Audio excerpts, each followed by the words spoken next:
Qui n'a jamais entendu l'histoire des trois petits cochons? C'est un conte classique qui traverse les générations. Il enseigne des leçons importantes sur le travail, la persévérance et la sagesse. Les enfants adorent ces histoires. Elles sont amusantes et pleines d'aventures captivantes. Il était une fois trois petits cochons. Ils vivaient avec leur mère dans une belle ferme. Un jour, elle leur dit « Il est temps de construire vos maisons. Vous devez être indépendants maintenant. » Les cochons étaient excités par cette nouvelle. Chacun avait des idées différentes sur la façon de construire sa maison. Le premier cochon était paresseux et voulait finir rapidement. Il a décidé de construire une maison en paille. « C'est rapide et facile », dit-il avec un sourire. Il a rassemblé la paille et a commencé à construire. En peu de temps, sa maison était prête. Le deuxième cochon était un peu plus diligent. Il a choisi de construire une maison en bois. « C'est mieux que la paille », pensa-t-il. Il a travaillé un peu plus dur que son frère. Il a coupé des morceaux de bois et a assemblé sa maison. Cela lui a pris un peu plus de temps, mais il était fier de son travail. Le troisième cochon était le plus sage et le plus réfléchi. Il a décidé de construire une maison en briques. « Cela prendra du temps, mais c'est solide et durable », se dit-il. Il a commencé à rassembler des briques et à construire sa maison. Les deux premiers cochons se moquaient de lui. « Pourquoi travailler si dur ?» demandait-il en riant.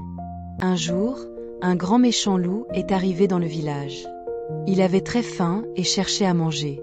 En voyant la maison en paille, il s'est approché avec un sourire maléfique. « Petit cochon, laisse-moi entrer » cria-t-il de sa voix rauque. « Non, non, par les poils de mon menton » répondit le premier cochon avec bravoure. Le loup était furieux. Il a soufflé et soufflé de toutes ses forces. La maison en paille s'est effondrée en un instant. Le premier cochon a couru aussi vite qu'il le pouvait vers la maison de son frère. Ils se sont cachés ensemble dans la maison en bois. Le loup, toujours affamé, a suivi les deux cochons.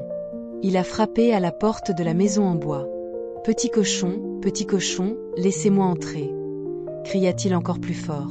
« Non, non, par les poils de notre menton » répondirent-ils en tremblant. Le loup a soufflé de toutes ses forces. La maison en bois s'est écroulée comme celle en paille. Les deux cochons, maintenant terrifiés, ont couru chez le troisième cochon. « Loup, loup, aide-nous » ont-ils crié en entrant dans la maison en briques. Le troisième cochon a fermé la porte et a barricadé les fenêtres.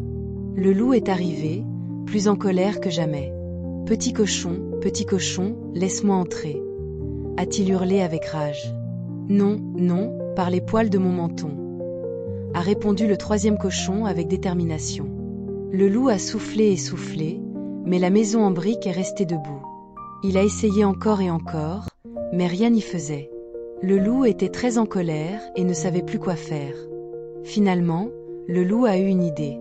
Il a décidé d'entrer par la cheminée. Mais le troisième cochon était intelligent et avait prévu ce moment. Il a préparé une grande marmite d'eau bouillante sur le feu. Quand le loup est tombé dans la marmite, il a poussé un cri terrible. Les trois petits cochons ont ri de joie.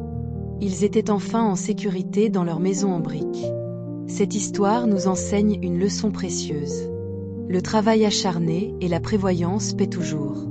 Les enfants peuvent apprendre beaucoup de cette fable. Ils comprennent que la patience et l'effort sont essentiels pour surmonter les défis. Alors, que pensez-vous de cette histoire? Avez-vous un cochon préféré? Partagez vos pensées avec nous et racontez-nous vos propres histoires.